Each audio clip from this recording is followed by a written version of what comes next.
Okay. Is it working? It is recording. Yay! Welcome to our nation meeting. This is the first Monday in October. No, it's not. Second Monday. It's October 8th, second Monday in October. We have some exciting things happening in October, but tonight we are going to let Miss Jamie Bailey share with us her story. So, Miss Jamie, take it away.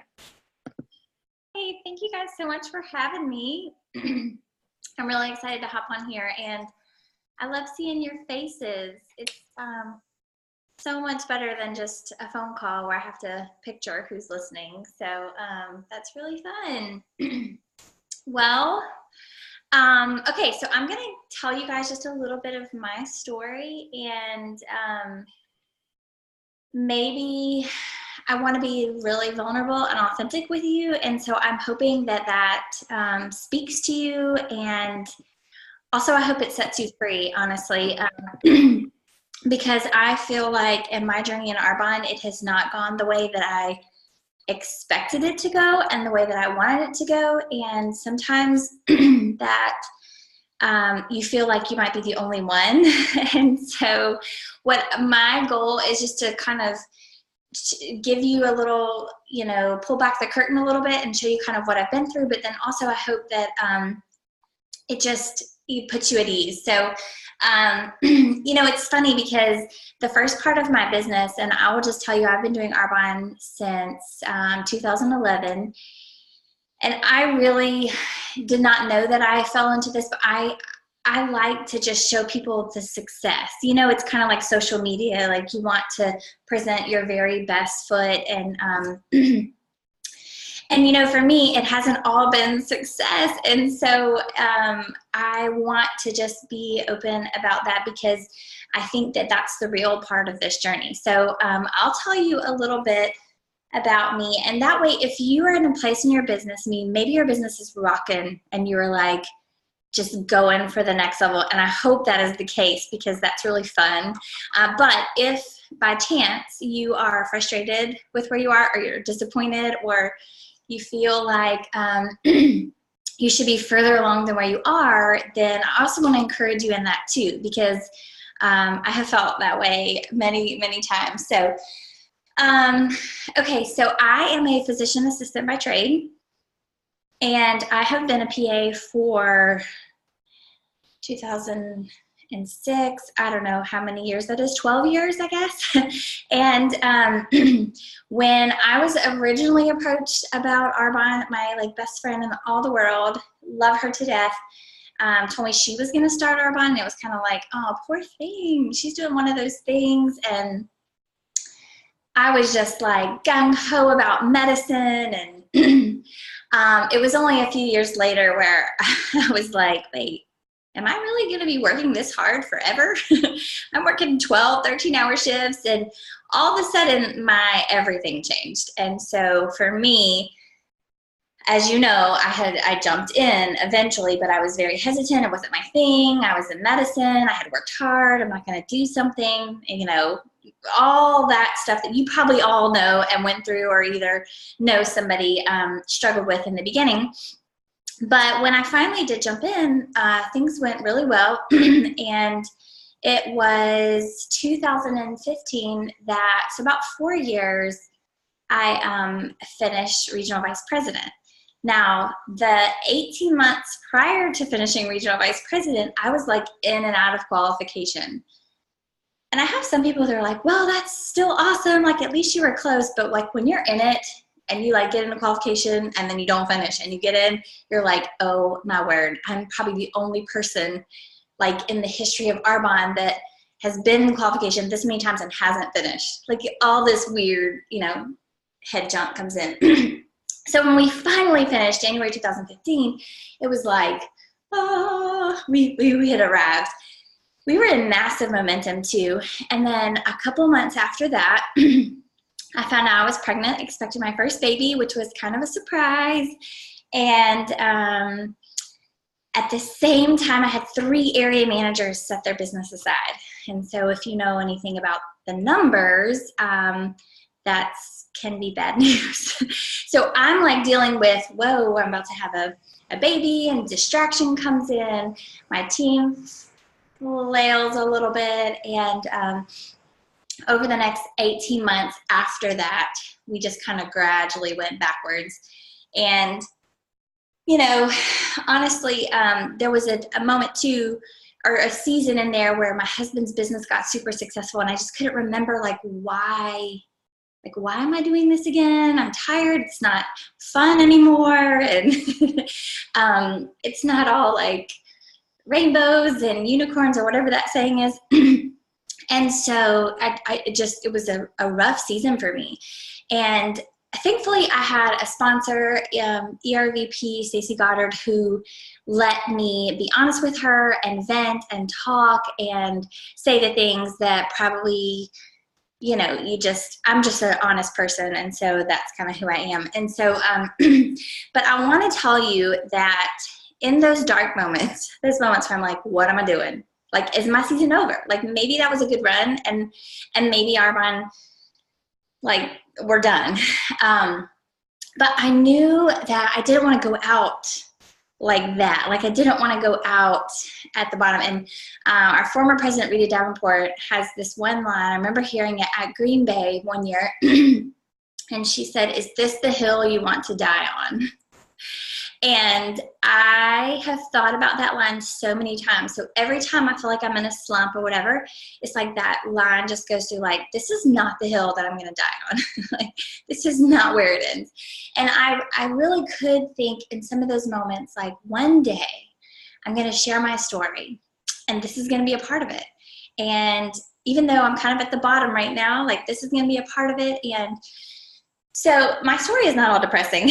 I don't want it to sound like that at all, but I just want to share that sometimes when you see people on stage, you sort of feel like, or maybe parts of you tell yourself like that they haven't gone through it. Even though a lot of them are saying that they have gone through it, it just doesn't feel like they seem like they're on top of the world.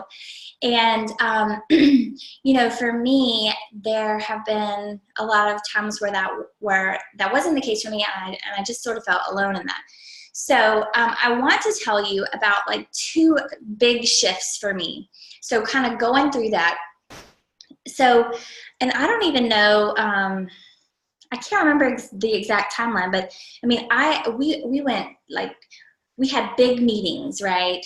Like these awesome meetings in multiple states and like flourishing. We went from that to like, it was me and like 3 people that consistently showed up, even though like my leadership was not very good.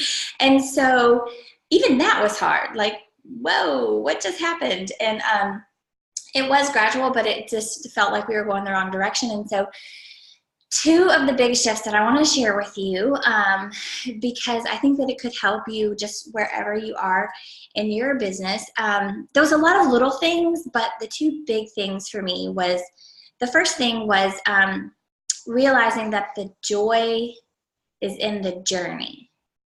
So I know that kind of sounds cliche, but if the journey isn't a or if the joy like doesn't come with a destination or a title or like you've arrived, but it's more in the day-to-day ups and downs, that changes things, honestly, because here's the thing, success is fun, right? Like, new level, super fun.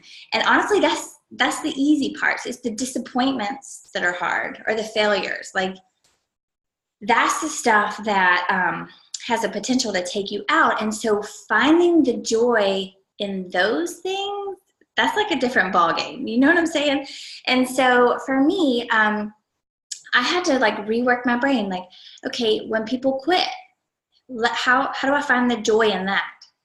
Or when I get a bunch of no's, or, you know, whatever the case may be, like finding the joy in that, because the journey, like who you're becoming along the way, is the important part, not like, I got to get here, I got to get here, I got to get here kind of thing. And so I'm going to read you this scripture that I held on to. So like, regardless of what your background is, just so you can kind of know what I was trying to retrain my brain.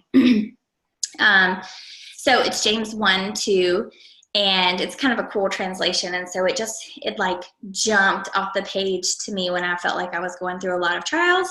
But it says, my fellow believers, when it seems as though you're facing nothing but difficulties, and I was like, that's me. Sometimes life feels easy, and then sometimes it's like, wall, and that was me. See it as an invaluable opportunity to experience all the joy you can. For you know that when your faith is tested, it stirs up power within you to endure all things. And then, as your endurance grows even stronger, it will release perfection into every part of your being until there is nothing missing and nothing lacking. And for me, I was like, okay, that is me, but I'm going to just try to see this as an invaluable opportunity to experience all the joy that I can. And finding the joy is the test. So and y'all, I still fail at this. I'm just going to be totally honest with you. There are some days where I'm like, wait, where's the joy here? Like, what's good about this situation? And I just talk myself through that. And it's not sometimes super obvious. But what if I live a life that has joy all laced in it? Like, it won't be perfect. It will have ups and downs or whatever. But what if I can find the joy in every situation? Like, how fulfilling would that be? And so for me, that was a huge shift, that I was looking for my circumstances to tell me that I was doing right and I was doing good.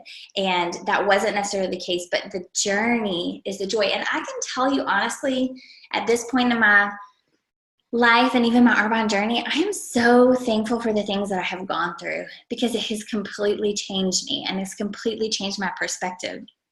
But when you're going through it, you're like, yeah, I don't feel very thankful for this. And so we gotta just rework our brains that who we're becoming, the rub, that's the good stuff. That's the stuff that will last. The second thing, so that was really the first thing, the joy is in the journey, and really just detaching yourself from the outcome of things. The second thing was, I read a book the beginning of this year, actually, that was pretty great for me. It's called Start With Why, Simon Sinek. I don't know if you guys have read it before. I really like that book. And, when you start Arbonne, you kind of go through your why. Like, why are you doing Arbonne? What does that mean for my family? If I get to this level, can I not work full time? Whatever the case may be. But his why is a little bit different. His why is why are you doing what you're doing as it relates to the people around you? And so I got to thinking would I continue doing Arbonne if there was no income attached? Why would I do Arbonne? Even if I didn't make any money, because a lot of that initial why was really more about the income it could provide, which it does, and it is awesome. And I realized in thinking through that I have a passion for health, and honestly, that's probably what led me into the physician assistant field, in its baby seed form. But it's so much more than that. I want to inspire change. I want to see people's health restored. And I share this a lot, I have a vision of a community of people that don't get diabetes, and they don't get high blood pressure, and they don't get high cholesterol, and they don't get cancer. And it's because they live this healthy lifestyle. And I don't know about you guys, but I'm not living among that right now. I mean, everybody around me, I feel has some kind of disease and some issue. And I share this pretty openly, but I had a really close couple, where the husband, who's 40, at the end of March got diagnosed with cancer, and it was so aggressive, and 6 weeks later he passed away. He has 2 babies at home, and it just shook me. And I just thought, what if I could share with people about detoxifying and feeding your body what it was designed to get. And what if that makes a change? I mean, I know there's a lot of things, I mean, from a medical standpoint that it could impact, but what if it could add time to people or quality to their life or years that their babies might get with them? I mean, that is bigger to me than a title. That is bigger to me than a paycheck. That is enough to get me off the couch when I don't feel like doing anything. And that's the like mission that is so big that even when you get adversity or obstacles or no's, that it just keeps you going. Because it's more than just about like a little paycheck for my family. Now, I'm not belittling that, because it has completely changed our life, but it's more than that for me. It's about just, you know, changing a community of people. And so for me, that was huge. I really feel like I have seen more people's health change doing RBIND than I ever did as a PA, honestly. We saw numbers change. I wrote prescriptions for numbers, like your blood pressure or your cholesterol or your diabetes or all those things. But honestly, I have seen more health restored, more quality of life. And I'm sure you guys have too. And I just want to bring it back to like, that matters. So when it's not just about me and how I feel, when maybe things aren't going my way, it's really more about what we're doing. And so all that to say, those two things, that the joy is in the journey, and then also drilling down to a mission that's bigger than you, that will keep you going when the times get tough, because they happen, those tough times come, I think are two huge keys. And so I will tell you that my team looks so different now, you know, now that we are back to the numbers that we were kind of at the height of my business a few years ago. My team looks so different. And I will just tell you, it's we're a team of people who are filled with a mission and not so stressed. Like, close date is fun, and we put our heads down and we work, and we just let the outcomes like fall where they may, kind of thing, instead of like this anxiety, stress, like I have to get to this next level. And so the two things married together, I think, are a really good balance. So like when you have this joy is in the journey, and it's really a freedom from the outcome, if I can say it that way, like, hey, I'm going to do the work, and if people tell me no, it's okay. It's part of the journey. Or if people, you know, get weird, or all those weird fears that like raise their ugly heads at us and keep us from activity. We have freedom from the outcome, but we have joy in the journey. And then we have this strong mission. And so I feel like if you have one or the other, like let's just say you have freedom from the outcome, but you're not driven by a strong mission, you might not be motivated to work. You're like, oh, well, whatever. If you have a strong mission, which is really important, but you're so tied to the outcome and you can't find joy in the journey, it can be stressful, and it can be anxiety ridden. And the thing is when you have the two together, it's very attractive to other people. And that's what people want to get on board.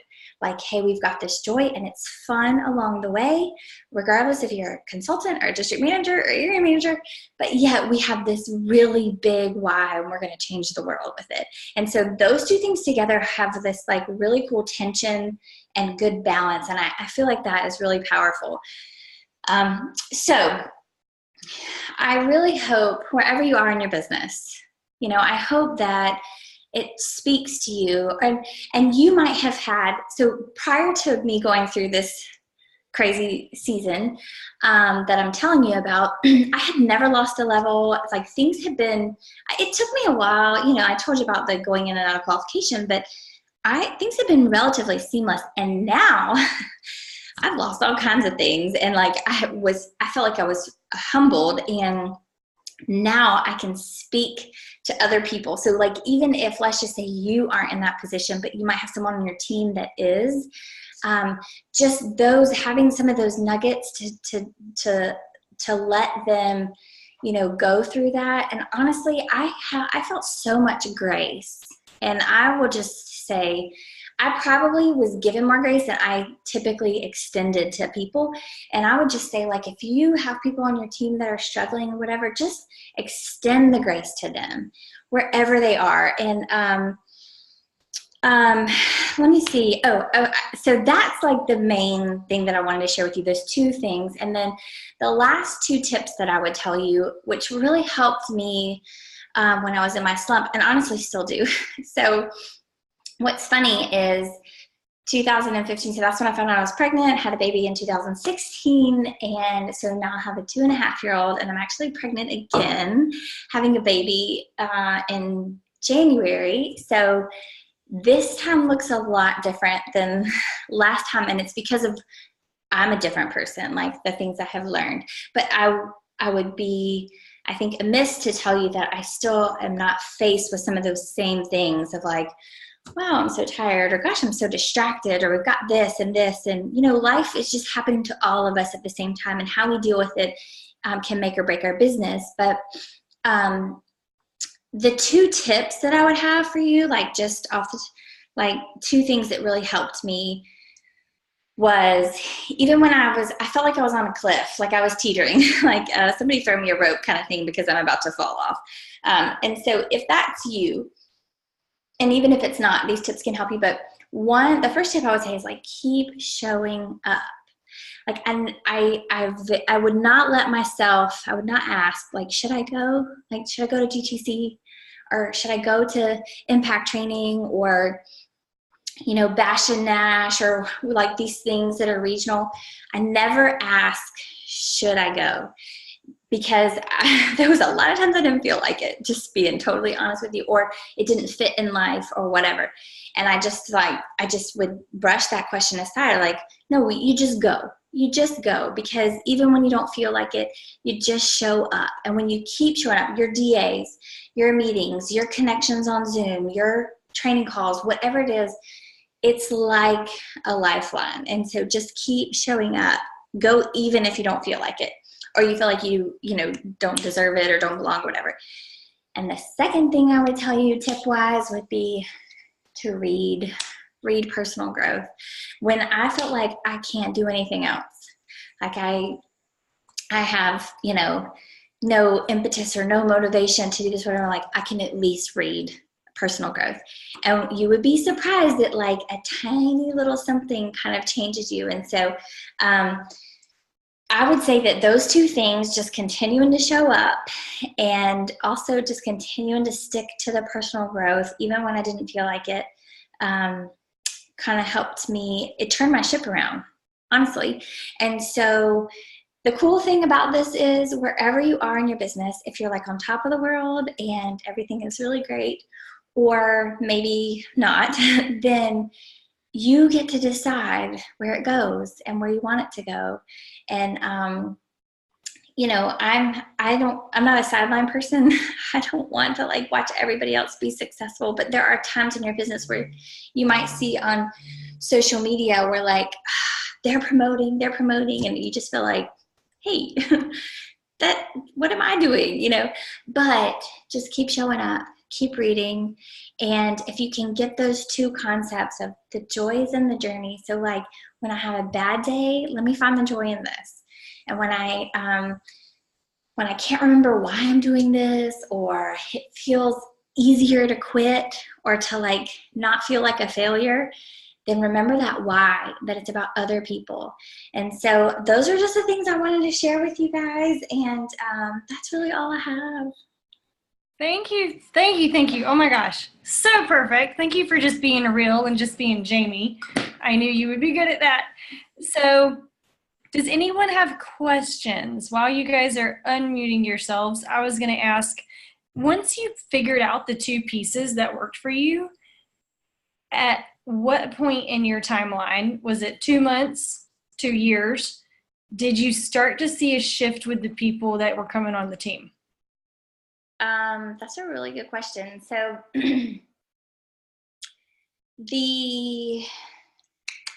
I think the why came last.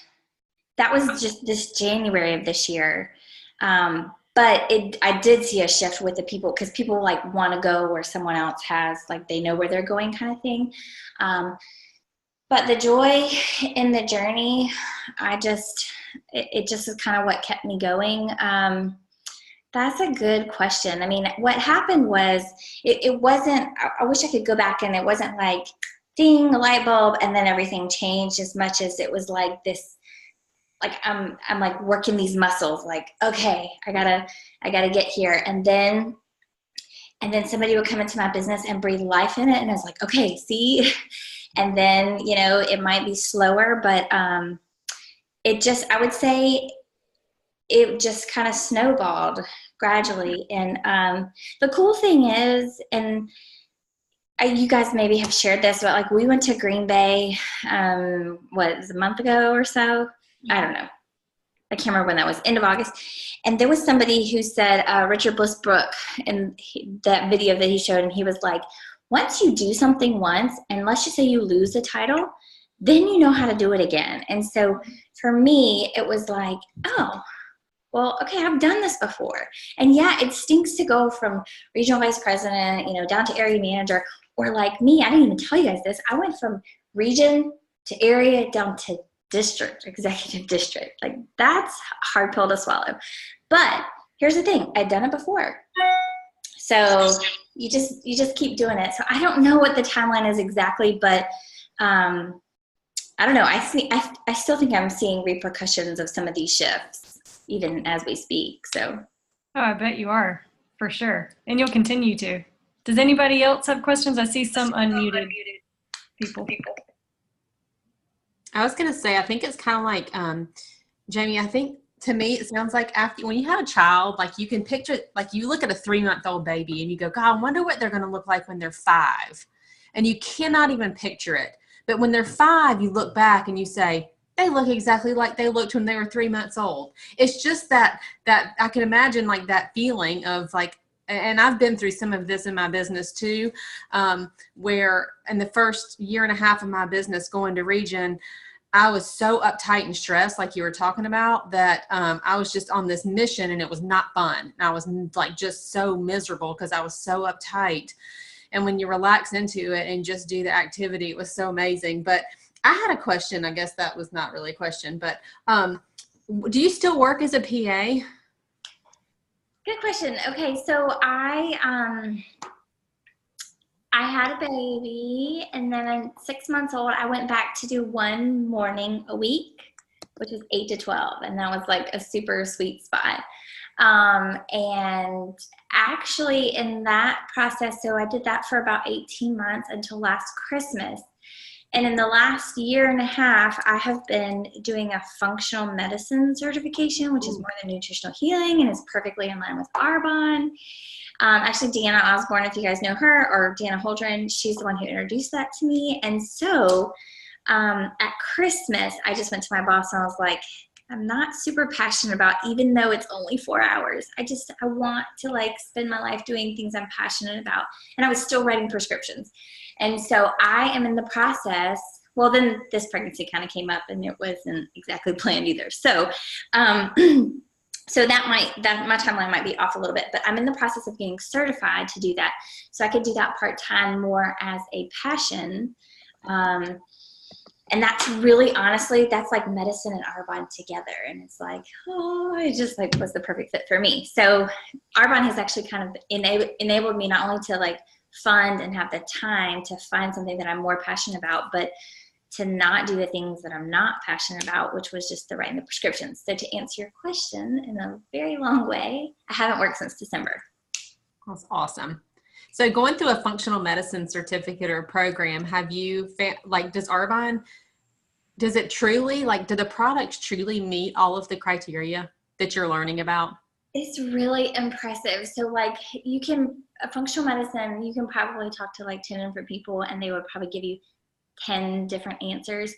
But so many things I have learned backwards. Like I learned about, one day I was in a conference learning about adaptogens, and they're talking about rhodiola and guarana and ginseng. And I'm like, those are all the things in biz. And so I like pull up my ingredient list, and I'm like, no wonder I love this stuff.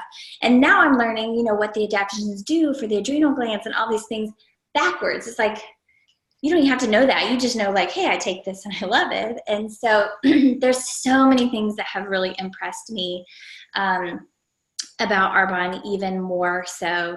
And it's funny because I was sitting at a table at a conference with mostly physicians and some other PAs, and we were talking about toxins and skincare and stuff, and they didn't know any of it. Like, it was all just like, their eyes were this big because this is what they're talking about from stage. And I'm like, oh yeah, I got this. Because Arbonne taught me that. So yes, our functional medicine is very much personalized medicine, and there's nuances and things, so it's a lot deeper. But from our 30 days to healthy living and beyond, I would say, like, hey, this is a fit for probably 95% of people, and you can almost always benefit from it. So I would say it's a really good fit. That's awesome. Thank you. Yeah. Anybody else with questions? Thank you so much for spending so much time with us. Oh my gosh. It's my pleasure. I feel like I'm mooching off of you. All right. Anybody else? 5, 4, 3. I just want to say thank you, Jamie. I think it was really awesome that you shared your story. And I think it's just so important that starting with why, and that your why changes, just like you shared. So it's just so important to keep, finding that passion. And it's a pretty big passion when someone you love or really care about, needs what you have to offer. Yeah, you're exactly right, because I kind of had like ticked all the boxes, like the first time around, and then that motivation wasn't there. And so, yes, continuing to tweak that and drill down to that. And if you haven't read that book, I think it's a good one. I actually listened to it on Audible, and it kind of like unlocked a few things in me. So I would recommend that one. And just a side note, our new CEO had everyone at home office read that book. That's awesome.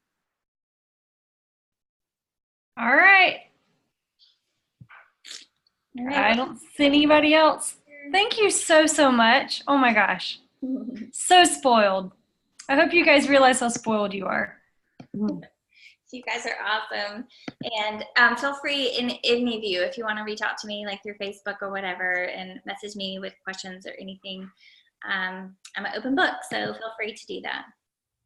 Thank you. Good night, guys. Thank you so much. All right, good Bye. night.